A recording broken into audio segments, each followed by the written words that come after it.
আসসালামু আলাইকুম ওয়া রাহমাতুল্লাহি ওয়া বারাকাতুহু। সম্মানিত সাংবাদিক বন্ধুগণ এবং দেশবাসী, প্রশ্ন জাতীয় নির্বাচনকে সামনে রেখে একটা গুরুত্বপূর্ণ অনুশীলনে আপনারা যেটা জানতে চেয়েছেন যে নির্বাচনী সমঝোতা এবং জোট গঠনের নানান প্রক্রিয়া পোলারাইজেশনটা কিন্তু শুরু হয়েছে।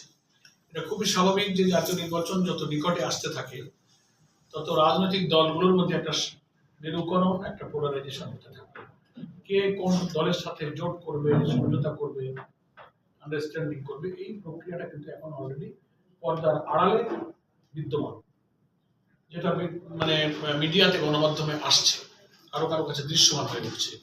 নেতা নেতৃবৃন্দের বক্তব্যেও সেটা কিন্তু অনেকেই বুঝে ফেলছে। সেদিক থেকে বাংলাদেশ জামাতে ইসলামীও উদারভাবে আমাদের সম্মানিত আমির জামাত ডক্টর শফিকুর রহমান ঘোষণা দিচ্ছেন আগেই যে মুসলিম উম্মার স্বার্থে আমাদের এই জুলাই আন্দোলনের শহীদদের, আহতদের এবং এদেশের কোটি কোটি মানুষের স্বপ্ন পূরণের যে নতুন বাংলাদেশ আমরা করতে চাই, তার জন্য একটা জাতীয় ঐক্যের প্রয়োজন। যারা ফ্যাসিবাদ বিরোধী চেতনাটা আমরা লালন করি, তাদের মধ্যে একটা জাতীয় ঐক্য প্রয়োজন। এবং সেই জন্য তিনি আহ্বান জানিয়েছেন যে কমন ইস্যুতে আমরা কতটা ঐক্যবদ্ধ হতে পারি, তাহলে যেন আবার কোনো নতুন ফ্যাসিবাদ আমাদের এখানে স্থান করে না নিতে পারে। যারা সৎ, যারা নীতিবান, যারা দেশপ্রেমিক, যারা দুর্নীতি, সন্ত্রাস, চাঁদাবাজ এবং মানুষের উপরে জুলুম করার এই চিন্তা চেতনার বিরুদ্ধে অবস্থান নিতে, নিজেরা করে না, তার বিরুদ্ধে অবস্থান নিতে, তাদের একটা ঐক্যের প্রক্রিয়ায় তিনি জাতিকে ঐক্যবদ্ধ করার জন্য আহ্বান। তো সেদিক থেকে বাংলাদেশে বিদ্যমান ইসলামী দলগুলো, রাজনৈতিক দলগুলো, যেমন ইসলামী তাদের প্রায় সকলের সঙ্গে কালেকটিভলি এবং ইন্ডিভিজুয়ালি বৈঠক করেছে, কথাবার্তা বিভিন্ন চলছে। সেটাও কিন্তু পত্রপত্রিকা নানানভাবে কিন্তু আসছে। ইসলামী আন্দোলন, যেটা জগন্নাথ বিশ্বাসের রাজনৈতিক দল, খেলাফত মজলিস, জমিয়ত উলামা ইসলাম, খেলাফত আন্দোলন, হেফাজতে ইসলামের অনেক নেতৃবৃন্দ আছে, তারপরে ইসলামী দল ছাড়াও ছোট ছোট অনেক দল আছে। আলোচনা কিন্তু সবার সাথেই চলছে। আমরাও তাদের ওখানে যাচ্ছি, তারা আমাদের অফিসে আসছে, এবং সবাই কিন্তু নীতিগতভাবে এরকম একটা সমঝোতার ভিত্তিতে নির্বাচনের জন্য তারা ইতিবাচক মনোভাব দেখাচ্ছে। ফলে প্রক্রিয়াটা এখন চলমান। হয়তো নির্বাচনের তফসিল ঘোষণার কাছাকাছি সময় এলে এইসব মেরুকরণটাও কিন্তু একটা পরিণত রূপ লাভ দৃশ্যমান। এই জন্য আমরা আশাবাদী যে অন্তত নির্বাচনী সমঝোতা রূপে এবার ইসলামী দলগুলোর সঙ্গে একটা সমঝোতার দিকে হয়তো দেশবাসী আগ্রহ সহকারে কিন্তু যাবে। এবং জামাত এক্ষেত্রে উদারতার পরিচয়। অনেকে প্রশ্ন করেছে জামাত একটা বড় দল, জামাত ছাড় দেবে কিনা, সিট ছাড়তে হবে, বা সমঝোতা জোট হলে কে বড় দল, কে ছোট দল, এই নেতৃত্ব দিয়ে অনেক সময় নিজেদের মধ্যে আবার একটা বিভেদ তৈরি হয়।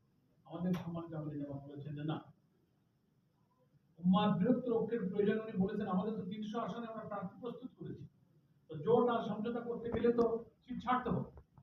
যে কয়টা দলের সাথে জোট করবো, 10টা, 20টা, 50টা বা তার বেশি কম সিট কিন্তু আমাদেরও ছাড়তে হবে।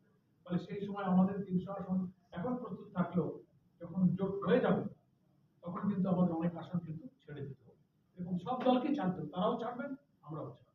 আলোচনা হচ্ছে যে ইসলাম দলের কোনো একজন প্রার্থী যেখানে থাকবে, যিনি বেশি পপুলার, যিনি বেশি পরিচিত, যাকে লোকরা বেশি ভোট দেবে, যার জিতে আসার সম্ভাবনা বেশি, সবাই তাকে ওটা ছেড়ে দেবো।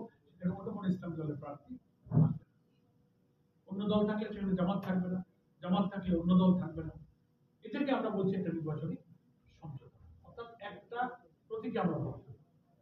এটাকে জগন্নাথ পীর সাহেব খুব সহজ ভাষায় বলেছেন যে ইসলামী দলগুলোর ভোটের বাক্স হবে একটা, এই ভাষায় উনি এটাকে, এটা নীতিগত জামাত এই চিন্তার সাথে একমত। আমাদের আলাপ আলোচনা চলছে, এটা আশা করি খুব অল্প সময় একটা ভালো সুফল আমরা ইনশাআল্লাহ, এবং আমরা প্রয়োজনে সিট ছাড়তে প্রস্তুত, ঐক্যের স্বার্থে। আপনি যেমন উদাহরণ দিয়ে বলেছেন যে প্রয়োজনে আমার সিটও যদি ছাড়া লাগে তাও আমি ছাড়তে রাজি, কিন্তু মুসলিম উম্মার একটা ঐক্য, তাহলে এমন একটা ঐক্য হবে, তখন এই অনাচার, অবিচার দূর হবে, একটা কল্যাণ রাষ্ট্রের স্বপ্ন তখন ইনশাআল্লাহ দূর হবে। এবং প্রধান উপদেষ্টাকে আমরা বারবার তাগিদ দিচ্ছি, এবার নির্বাচনটা যেন নিরপেক্ষ হয়। বারবার নির্বাচন হয়েছে আর মানুষ কিন্তু ভোট দিতে পারে 14, 18, 24। আগামী নির্বাচনে যেন প্রধান উপদেষ্টা, দেশের ল এনফোর্সিং এজেন্সি, সেনাবাহিনী, পুলিশ যারা আছেন, নির্বাচন কমিশন, সিভিল ব্যুরোক্রেসি, জনপ্রশাসন সবাই যদি নিরপেক্ষ থাকে, আমরা আশা করি নির্বাচন নিরপেক্ষ হবে। ভোটাররা ভোট কেন্দ্রে যেতে পারলে, ভোট দিতে পারলে আশা করি সব মানুষের দিকেই মানুষ এখন ফিরে যাবে। কারণ মানুষ তো সব দলেরই শাসন দেখেছে। হ্যাঁ, কোন দলের চরিত্র কি, কারা মানুষের জন্য ক্ষতির কারণ। হ্যাঁ, আমরা জামাত ইসলামী এটা বলি না যে আমরা একেবারে ফেরস্তা হয়ে গেছি, ভুল ত্রুটির মধ্যে আমরাও কেউ বলি, কিন্তু কম্পারেটিভলি আমরা বেঁচে। কারোর মধ্যে যদি 10টা ভুল থাকে, তার মধ্যে হয়তো 1টা 2টা আছে, 11টা নাই, এটুকু আমরা দাবি করি।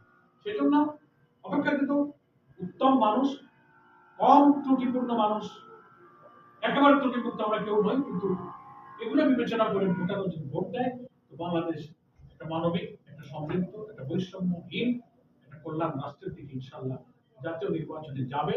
300 আসনের অধিকাংশ আসনে যদি মানুষের মধ্যে এই জোয়ার আমরা তৈরি করতে পারি, এই ঐক্য হয়তো সে জোয়ারের দিকে জনগণকে নিয়ে যাবে। আমরা দেশবাসীকে আহ্বান জানাই, জনগণ এবার সব মানুষের এই ঐক্যের সাথে সাড়া দিক এবং তাদের পক্ষে একটা নির্বাচনের জোয়ার তৈরি করবে। এই আহ্বান আমি আপনাদের মাধ্যমে দেশবাসীর কাছে সকলকে মুরসালিনের সম্পর্ক যদি আপনারা মনে করেন যে অনেকে যে দলগুলো আছে, যে সেকুলার দলগুলা, তারা মনে করে যে ইসলামিক দলগুলা একটা নির্দিষ্ট গোষ্ঠীর ভিতর গণমানুষের দল হতে পারে না, সেক্ষেত্রে তারা মনে করে যদিও এক হয় তাহলে খুব বেশি এই ভোটে ইফেক্ট করবে না। এই ব্যাপারে আপনি কতটুকু আশাবাদী যে কোনোভাবে সেকুলার দলগুলো নিজেরাই হচ্ছে গণবিচ্ছিন্ন, যে যেমন তার সেরকম ডেপুটি উঠে, সেই ডুবুরে উঠছে, তাদের কথার সাথে বাস্তবের কোনো মিল নাই। আমাদের এই জোয়ার পক্ষ আল্লাহ যদি করে দেয়, তো এই সব নেতৃত্বের জন্য এদেশে একটা নির্বাচনের জোয়ার ইনশাআল্লাহ। ধন্যবাদ সকলকে। আদান হয়ে গেছে।